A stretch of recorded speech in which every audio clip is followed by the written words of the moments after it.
आज की इस वीडियो में मशक़ी सवालात हिस्सा नसर, हिस्सा नज़म और हिस्सा गज़ल के शेयर कर रहा हूँ। सबसे पहले हिजरत नबवी के हैं। Short questions. हिजरत नबवी से क्या मुराद है? हिजरत नबवी से मुराद नबी करीम सल्लल्लाहु अलैहि वसल्लम का अल्लाह ताला के हुक्म से मक्का छोड़कर इस्लाम की तबलीग के लिए मदीना मुनव्वरा जाना हिजरत कहलाता है।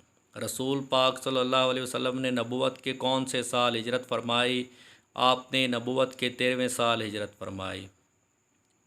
हज़रत अमीर से कौन सी शख्सियत मुराद है? इससे मुराद हज़रत अली हैं। रसूल पाक ने हज़रत अली से क्या इरशाद फरमाया? आपने फरमाया, मुझे अल्लाह ताला की तरफ से हिजरत का हुक्म हुआ है। मैं आज मदीना मुनव्वरा रवाना हो जाऊंगा। तुम मेरे पलंग पर मेरी चादर ओढ़कर सो जाना और सुबह लोगों के अमानते जाकर वापस दे आना। हज़रत अस्मा कौन थी? हज़रत अस्मा हज़रत अबू बकर सदीक़ की बेटी थी। बावक्त हिजरत 3 रोज़ तक गार सौर में खाना पहुंचाती रहीं। कुरैश ने रसूल पाक और हज़रत अबू बकर सदीक़ को गिरफ़्तार करने का क्या इनाम मुकर्रर किया? कुरैश ने रसूल पाक सल्लल्लाहु अलैहि वसल्लम और हज़रत अबू बकर सदीक़ को गिरफ़्तार करने का इनाम एक खून बहा के बराबर यानी 100 ऊँट इनाम मुकर्रर किया। सराका बिन जैसम किसे कैसे तैब हुआ? सराका इनाम के लालच में निकला और ऐन उस हालत में कि आप सल्लल्लाहु अलैहि वसल्लम रवाना हो रहे थे, उसने आप सल्लल्लाहु अलैहि वसल्लम को देख लिया। घोड़ा दौड़ाकर करीब आ गया। घोड़े ने ठोकर खाई, वो गिर पड़ा। उसने तरकस से फाल के तीर निकाल लिए कि हमला करना चाहिए या नहीं। जवाब में नहीं निकला। इसके बावजूद दोबारा आगे बढ़ा। घोड़े के पाँव घुटनों तक ज़मीन में धंस गए। घोड़े से उतरकर फिर फाल निकाल ली। जवाब वही था।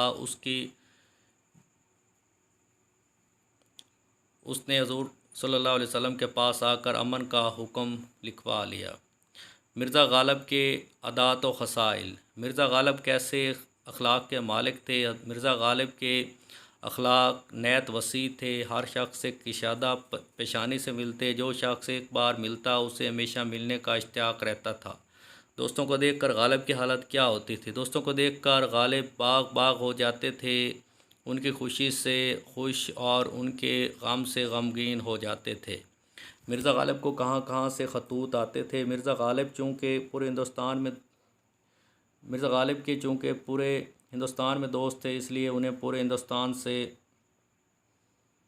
ख़त आते थे। अक्सर लोग गालिब को किस तरह के ख़त भेजते थे? अक्सर लोग गालिब को बैरिंग ख़त भेजते थे। साहिलों के साथ मिर्ज़ा गालिब का सलूक कैसा था? मिर्ज़ा गालिब के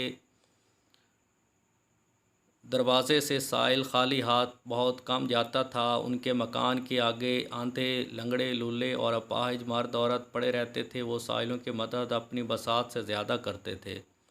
दोस्तों के साथ मिर्ज़ा गालिब का सलूक कैसा था? दोस्तों के साथ मिर्ज़ा गालिब का सलूक नहायत शरीफाना था। ज़रूरत के वक्त उनकी मदद भी करते थे। मिर्ज़ा गालिब के मजाज की ख़ास खूबी क्या थी? मिर्ज़ा गालिब के मजाज की ख़ास खूबी ज़राफ़त थी, इसलिए उन्हें जीवाने ज़राफ़त भी कहा जाता है। मिर्ज़ा गालिब को कौन सा फल पसंद था? मिर्ज़ा गालिब को आम बहुत पसंद था। सबक मिर्ज़ा गालिब की अदात व ख़साइल किस किताब से लिया गया है? सबक मिर्ज़ा गालिब के अदात व ख़साइल यादगार गालिब से लिया गया है। सबक मिर्ज़ा गालिब के अदात व ख़साइल के मुसन्निफ़ कौन हैं? मुसन्निफ़ मौलाना अल्ताफ़ हुसैन हाली हैं। कहली देने का क्या मतलब है? अपनी अक्ल और समझ को मुनासिब वक्त और मुनासिब जगह इस्तेमाल ना करना। अपनी जहानत को इंसान कब सख्त कहली और हो जाता है? जब इंसान के दिल की तहरीक सुस्त हो जाती है। किसी न किसी बात की फ़िक्र व कोशिश में मसरूफ़ रहना क्यों लाज़िम है? किसी न किसी बात की फ़िक्र व कोशिश में मसरूफ़ रहना इसलिए ज़रूरी है ताकि हमें अपनी तमाम ज़रूरियात की अंजाम दही की और मुस्तैदी रहे। और हमारे कौम की बेहतरी कैसे मुमकिन है? जब तक कौम तकवा और मुत्तकी क़ुव्वत से काम लेती रहेगी, वो कामयाबी और कामरानी से हमकिनार रहेगी। कहली को छोड़कर कोई कौम बेहतर की राह पर गामजन नहीं हो सकती। शायरों के लतीफ़े। ख्वाजा बासित ने मीर और मिर्ज़ा के कलाम के बारे में क्या फ़रमाया?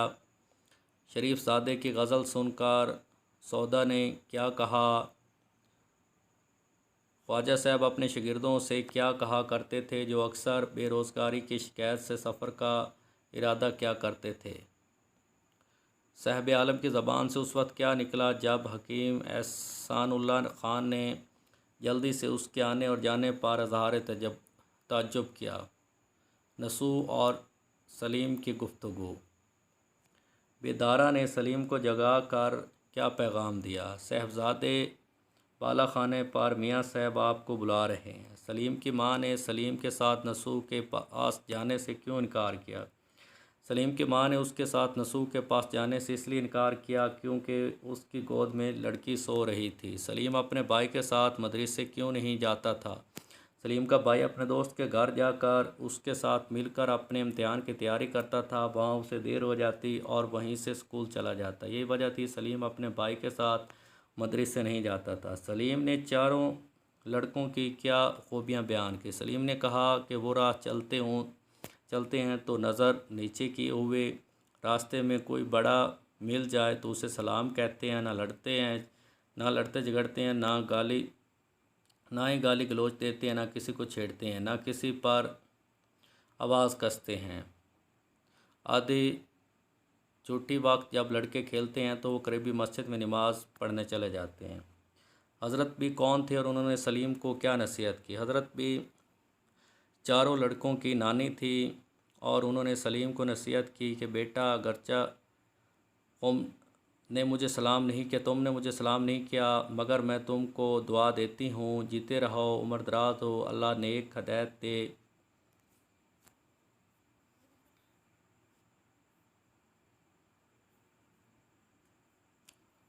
पंचायत। अंगूर चौधरी ने क्या फ़ैसला सुनाया? अंगूर चौधरी ने सेठ को बैल क्यों फ़रोख्त किया? आराम और सुकून। रोज़ाना आराम और सुकून ना किया जाए तो इसका नतीजा क्या निकलता है? बीमारी के बावजूद मियाँ दफ्तर जाने के लिए क्यों तैयार हो जाते? हमसाये की कौन सी हरकत से मियाँ के आराम में खलल पड़ता था? हमसाया अपना हारमोनियम बजाकर गाना शुरू कर देता जिसकी आवाज़ से मियाँ के आराम में खलल पड़ता था।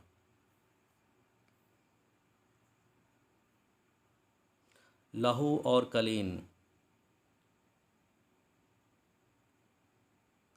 अख्तर के बारे में किस किस्म के ख़यालात का इजहार किया? अख्तर का हुलिया बयान करें। अख्तर को कौन सी तस्वीरें बनाकर देता था? तस्वीरें अख्तर की नहीं। इस इंकशाफ पर कबल का रद्द-ए-अमल क्या था? कबल की तजम्मुल की उम्र कितनी थी?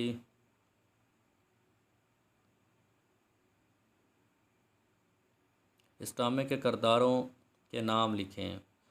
1 बाबा नौकर, तजम्मुल एक सरमायादार, अख्तर एक मुसव्विर, रऊफ़ तजम्मुल का प्राइवेट सेक्रेटरी। इम्तिहान। मज़मून निगार को इम्तिहान से घबराने वालों पर हंसी क्यों आती थी? मज़मून निगार के वालिद ने किस तरह उसे तसल्ली दी?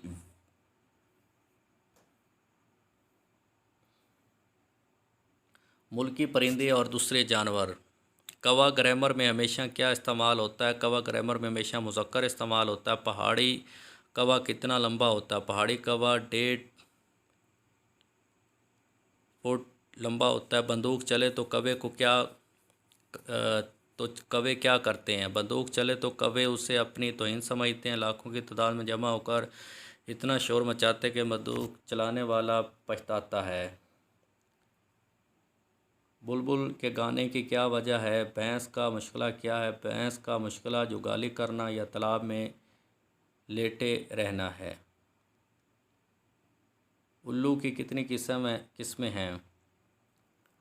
उल्लू को कौन पसंद करता है? बिल्ली कितने अरसे में सुधाई जा सकती है? बिल्ली 1 साल के अरसे में सुधाई जा सकती है। मुसन्निफ़ को किस किस्म का बंगला रहने को मिला? सलीम मियाँ का मुश्किल क्या था? सलीम मियाँ अली बख्श पर क्यों बरहम थे? देहाती लड़का पहले दिन स्कूल गया तो उसने क्या लिबास पहन रखा था? मास्टरी छोटे चौधरी के गांव क्यों गए थे? देहाती लड़के की कहानी सुनकर सलीम मियाँ पर क्या असर हुआ? हिस्सा नज़म। कौन सा बंदा हमद सरा है? एक नाफरमान बंदा हमद सरा है। अल्लाह किसका हक़ सबसे मुक़द्दम है? अल्लाह ताला का हक़ सबसे मुक़द्दम है। महरम और नामहरम में क्या फ़र्क है? महरम जानने वाला और नामहरम का मतलब है ना जानने वाला।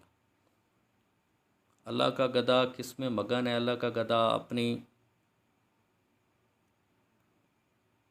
बार सुबह घर घर क्या लिए जाती है? बार सबा घर घर अल्लाह का पैगाम ले जाती है। इस हमद में अल्लाह ताला ने इस हमद में शायर ने अल्लाह ताला की कौन कौन सी सफ़ात बयान की? अल्लाह ताला हर चीज़ पर कुदरत रखता है, उसका हक़ अदा करना सबसे पहली बात है। अल्लाह ताला हर चीज़ पर कादर है, अल्लाह ताला का पैगाम हर एक तक पहुँचता है। नात। सबा कहाँ से आती है? सबा मदीने से आती है। फूलों में किस की खुशबू है? फूलों में मदीने की फ़ज़ा की खुशबू बसी हुई है।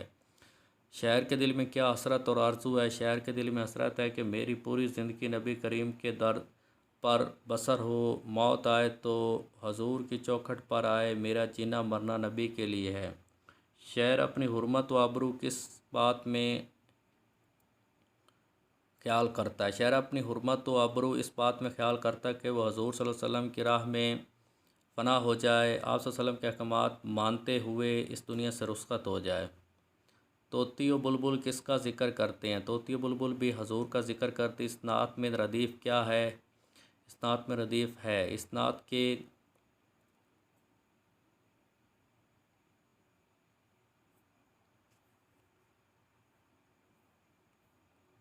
बरसात की बहारें। पहले बंदे में कौन से काफ़िए इस्तेमाल होते हैं? बरसात, बगात, कतरात, घात। तीसरे बांत में मौजूद रदीफ़ की निशानदही करें। चौथे बांत में कौन सा बतौर रदीफ़ इस्तेमाल हुआ है? गुलजार के भीगने और सब्ज़े के नहाने से क्या मुराद है? पेवस्ता राह शजर से उम्मीद बहार रख। इकबाल ने डाली और शजर से क्या मुराद ली है? इस नज़म के कवाफ़ी की निशानदही करें। बहारा, बारा, रोज़गार। इल्हाम इकबाल ने किस तरह इस नज़म में फ़र्द और कौम के ताल्लुक़ को वाज़ा किया? हिस्सा गज़ल नंबर 1। इस गज़ल की रदीफ़ कौन से अल्फाज हैं? इस गज़ल में रदीफ़ की सी है। इस गज़ल में इस्तेमाल होने वाले कौन से 4 निशानदही की गई है? हबाब, सराब, गुलाब, अस्तराब, गराब, कबाब। दूसरे शेर में किससे तशबीह दी? दूसरे शेर में होंठों को गुलाब की पंखड़ियों से तशबीह दी गई है। शायर इस्तराब की हालत में क्या करता है? शायर इस्तराब की हालत में बार बार अपने महबूब की चौखट पर जाता है। गज़ल नंबर 2। शायर ने हमेशा किसके वस्फ़ लिखे हैं? शायर ने हमेशा महबूब के दांतों के वस्फ़ लिखे हैं। शायर की उम्र कैसे बसर हुई? शायर की उम्र इस तरह बसर हुई कि ख़ुद तो सारी उम्र जागता रहा मगर उसकी किस्मत सोई रही। शायर का कलम क्या काम करता है? शायर का कलम अपने महबूब के वस्फ़ बयान करते हुए मोती परोता है। गज़ल नंबर 3। शायर को किससे वफ़ा की उम्मीद? शायर को उन लोगों से वफ़ा की उम्मीद है जो ये नहीं मानते कि वफ़ा किसको कहते हैं। शायर ने किसे नारान कहा? गज़ल नंबर 4। इंसान की उम्र दराज के 4 दिन कैसे कटते हैं? बुलबुल की किस्मत में क्या लिखा है?